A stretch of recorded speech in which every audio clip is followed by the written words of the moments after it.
Good afternoon. How are you, everybody?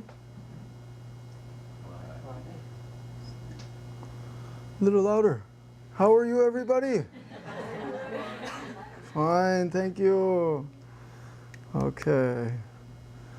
So, after many rain, the sky is clear and blue, and the air is very fresh.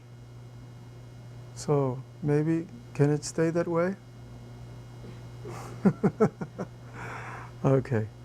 So, we have the book of the Sixth Patriarch. We are reading this book. This book is many kinds of teaching, many kinds of wisdom that we can find in this book. And we already studied through chapter 8. We just started chapter 8 last time. So we start with chapter 8. We review a little bit. Chapter 8, the title is The Sudden School and the Gradual School. Now, many of you already are you're familiar, you heard in Korean the word dono 점수. This is sudden school and a gradual school. Yeah. Gradual school, not graduate school. Gradual. Graduate and gradual are different. Graduate school is where you go after you finished your bachelor degree, you go to graduate school, 대학원. Okay? But gradual means slowly, very gradual. So there's a distinction between the sudden school and the gradual school. Begin from the time of the Sixth Patriarch, and it's still continued to this day. There are still people who are arguing about which is correct, the gradual school or the sudden school. 도노 점수. Okay, 도노 점수. But Sixth Patriarch, when he was living, at that time, the two schools of Zen flourished. And one was the Huineng school of the south, and the other was the Shenshu of the north. Shenshu of the north. So these two schools, they became distinguished and known as the sudden, which was the southern school, and the gradual, which was the northern school. And the many students were confused. They did not know which to follow. That's because the southern school taught you get enlightenment suddenly, in one instant. But the graduate school said, no, you cannot get enlightenment in one instant. You must get it very gradually. Over a long period of time, much training, then you get enlightenment. But sudden school said, no, this one instant you awaken and you become enlightened. So these two schools appeared, and these two schools were fighting. Okay? But the Sixth Patriarch, he heard of this, and then he said, Dharma originally has just one school. Human beings have north and south, but the Dharma has only one kind. So students realize this either slowly or rapidly. What do sudden and gradual mean? And he said, Dharma has no sudden and gradual, but people vary. Some are sharp and some are dull. Sudden and gradual depends on the person, not on the Dharma. So this is a very interesting point. In the Dharma, there's no sudden and the gradual. Dharma, there's no fast and slow. There's no genius. There's no fool. But people have a genius and fool. Recently, somebody asked me, what's the difference between a genius and a fool? Well, it's not an easy question. How would you answer? What's the difference between a genius and a fool? I think it's a karma. Karma. Yeah. Yeah. So the way I answered was, I said, which one do you like? Because some people have the habit of being like a genius. And some people have the habit of being like a fool. Some people like to be like a fool. But some people don't like to be a fool, but seem like a fool. So yeah, it's maybe habit and some kind of karma, but not easy to change. So human beings, because of their karma, their disposition, can be like the genius or can be like really like stupid, like the fool. But Dharma, there's no genius, there's no fool. In true Dharma, there's no very smart, he's very smart and he's very stupid. This is human being's nature to make that. This is the point that the sixth patriarch made. We all think, for example, oh, that person, they're very smart, they went to this university. That means all the people who went to that university are very smart and they all have a good habit, but it's not true. If you go to a really good university, like Seoul National University or like a Harvard University, you see not everybody's the same. Some people, they are very diligent, they work very hard, they study very hard. Some people don't care. They're foolish. So it's a people that make this habit and make the distinction between the very intelligent, very smart, and what seems to us like a foolish. There's a people do that. So the students of Shen Shi always criticized the Southern School's patriarch. They discredited him by saying that he was illiterate and nothing about him deserved respect. So does everybody understand the word illiterate? What does it mean? Tell me. Huh? Not schooled. Not schooled, cannot read. Illiterate person cannot read a book. The sixth patriarch could not read Chinese character, but he is known as one of the greatest monks of all time. He could not read Chinese. I don't think he could read English either. I doubt he could read Hangul. But he became known as one of the wisest and the greatest patriarch, and the only patriarch who had the sutra written after him. You know that? Many other patriarchs had books written after them called like orak, orak, record, like a Linshi record, or the record of Unmun record. But only six patriarchs have actual sutra written about him, like the Buddha. And he was illiterate. So the students of the other school, the northern school, they said, he cannot read, he's illiterate. He's not really great. They discredit him, okay? And, but their teacher, Shen Su, their teacher, he said, no, he's really my superior. He's my he can teach. He said, if I had a chance, I would like to go and study with him. I am unable to travel far. On the next page it says, I am unable to travel far to receive instructions from him personally. So the Shen Su, he wanted to go and study with the sixth patriarch Huineng, but he was receiving some kind of support from the state, some kind of money or some kind of help. So he could not go and travel with him. But he said, all of you students should go and learn from him. And one day the Shen Su said to his disciple, Ji Xiang, you are intelligent and bright. You must go on my behalf to Chao Ki and attend the Dharma talks there. Try your best to remember what you learn so that you may relate it to me upon your return. So a little bit, he sent one of his students to listen to the Dharma talk and record it like a tape recorder and then bring it back to him.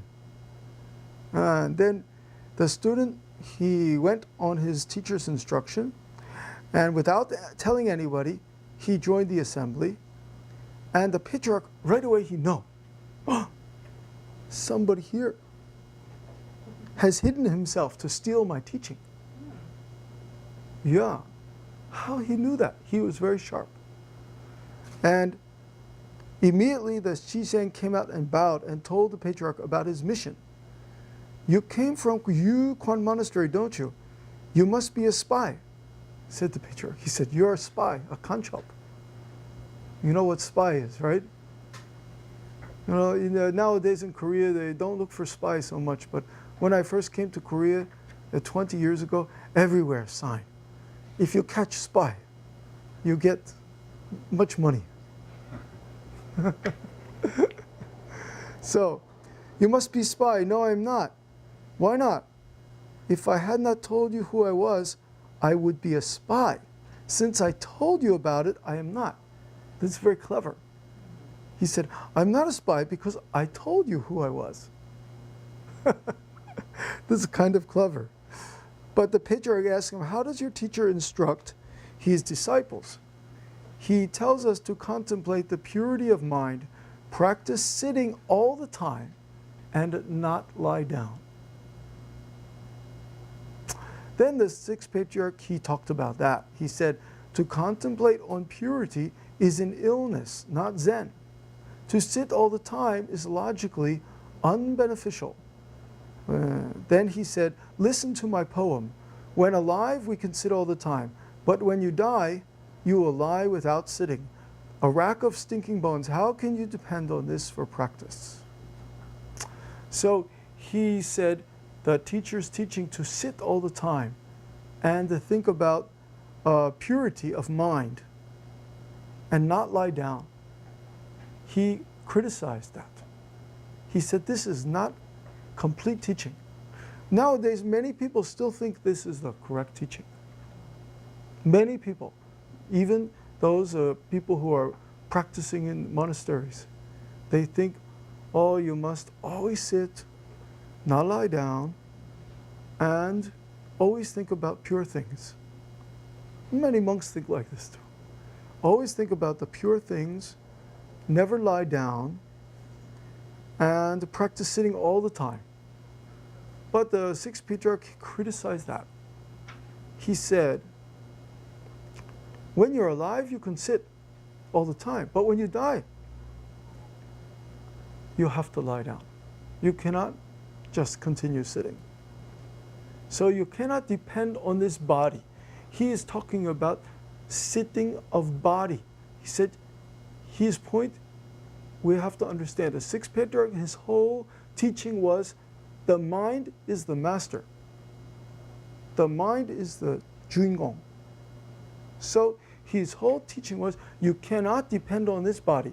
So if you only depend on sitting all the time, then when you get old, you get sick, you die, you have problem. Even you can sit all the time without lying down. There many people think, oh, if you can sit all the time and think of pure things, wow, you're already a Buddha. Many people think like this. You know, in Korea, many people talk about that. You can sit all the time, not lie down at night, sit all night. It takes, of course, incredible effort to do that. Not easy. But we must learn not only to sit the body, we must sit our mind. This is a point he made. And then the Ji Cheng, he remarked, though I have studied Buddhism for 9 years, under Grandmaster Shen Shu, I never attained enlightenment. But today I hear just one teaching by you, and I have attained my original mind. Because of the great work of life and death, please have compassion and give me further instruction. And then he asked, how does the sixth patriarch, asked, how does your teacher talk about the three kinds of things, precepts, sila, precepts, dhyana, meditation, and prajna? And he goes on to talk about that. How he talks about he stay away from all evil actions, practicing whatever good is prajna, and purifying one's own mind is jnana or Zen. That's the way he teaches. But the sixth patriarch explains, he says, if I have some teaching, some dharma that I would give to others, I'd be deceiving you. This is a very important point. True dharma is not something that I carry around and I give to you. True dharma is something we already have. It's not something that one person carry around like a suitcase of dharma. The dharma is available to all people, but because of their mind, they don't see the dharma. Their mind is not clear and get in the way. All of you people have the potential of dharma. All of you people have the Buddha dharma. But when your mind is very small and clouded and worried and concerned and think about yourself exclusively, you have no chance of seeing the dharma. This is the point. So the patriarch said, if I tell you I have dharma to give to you, I would be deceiving you. What I do with my disciples is liberate them from their own bondage with such methods as the situation may require. Name for that is samadhi. The way your master teaches Shila, Dhyana, and Prajna is wonderful, but my explanation is different. How can it be different, sir, when there is only one kind of Sila, Dhyana, and Prajna? Everybody understands what Sila, Dhyana, Prajna is, right? Precepts, samadhi,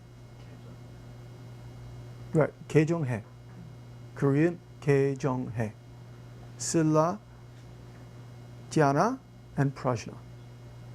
Okay, and he asks, how can it be different? There's only one kind of Sila, Dhyana, Prajna. Only one kind. How can it be different?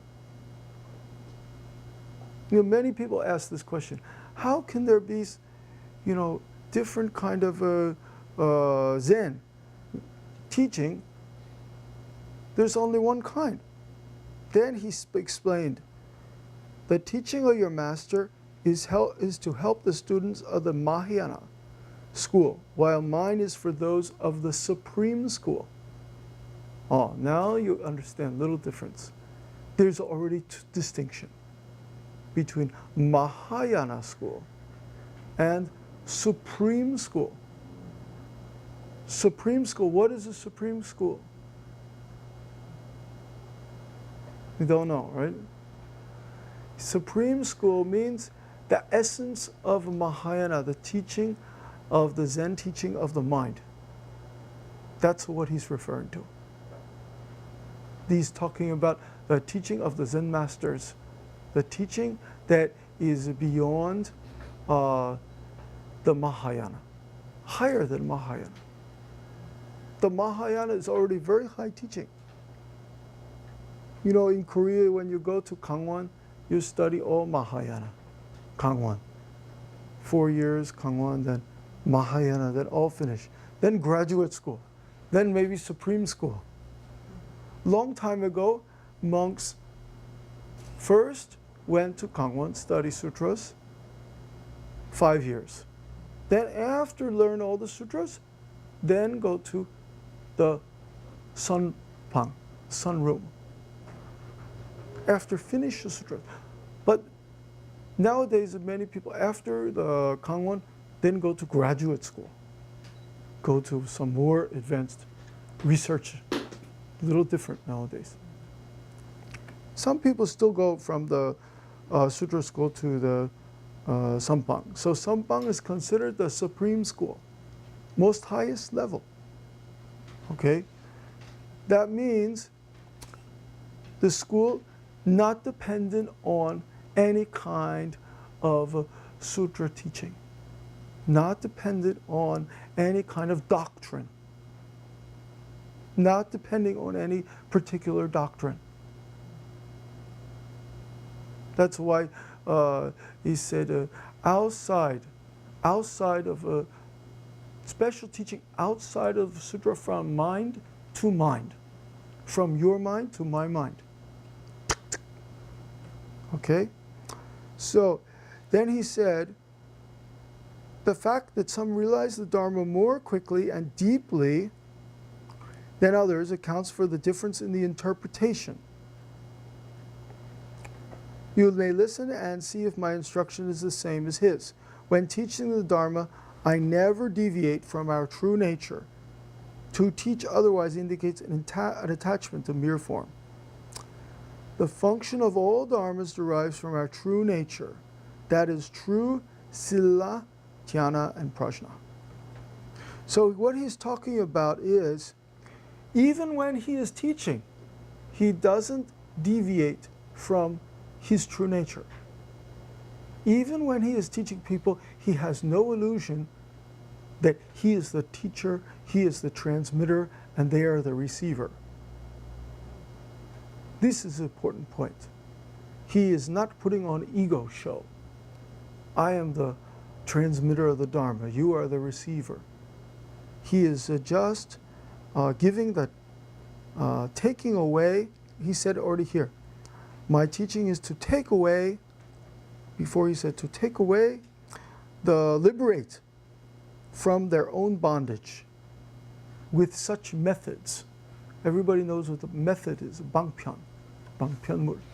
He used a different method to liberate people from their bondage. Everybody sometimes gets stuck at some point. And you usually try to defend their attainment. So he can liberate, a good teacher can liberate the different people from their bondage using the different methods.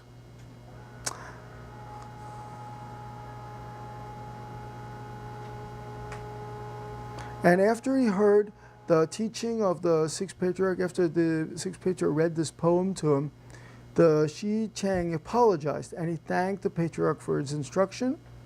And then he wrote his own following stanza. He said, the 5 skandhas are illusions. How can an illusion be the absolute? Thinking of returning to Tathata is an impure dharma.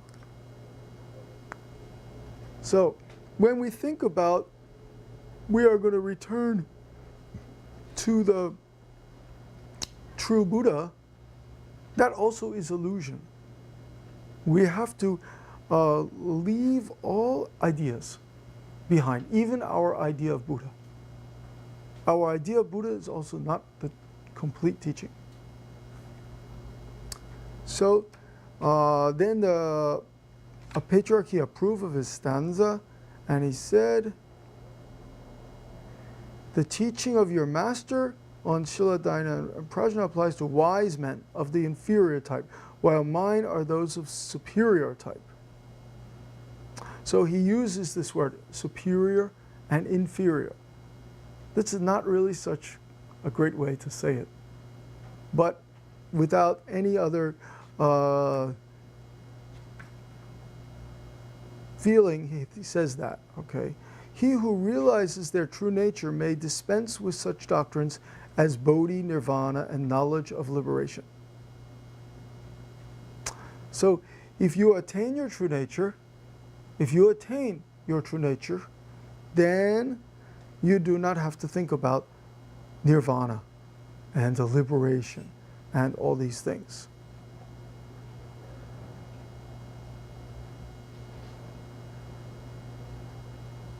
And if you see your true nature, you are free to establish the Dharma or not. They are free to come and go with no hindrance. In any situation, they act appropriately and give suitable answers to questions.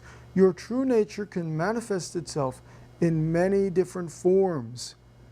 Nirmanakaya. This is the freedom of psychic powers and the play of samadhi. The name for that is see your nature. We all understand this word in Korean, gyeonsang, 견성, see nature. That's what he's talking about.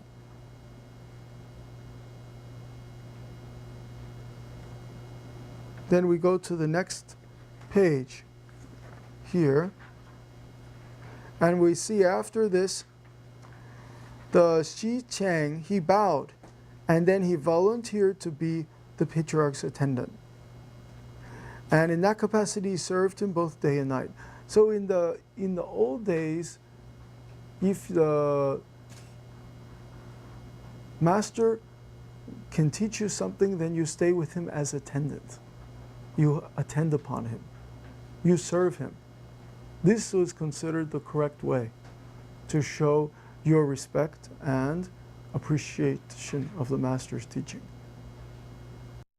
Are there any questions today? No question?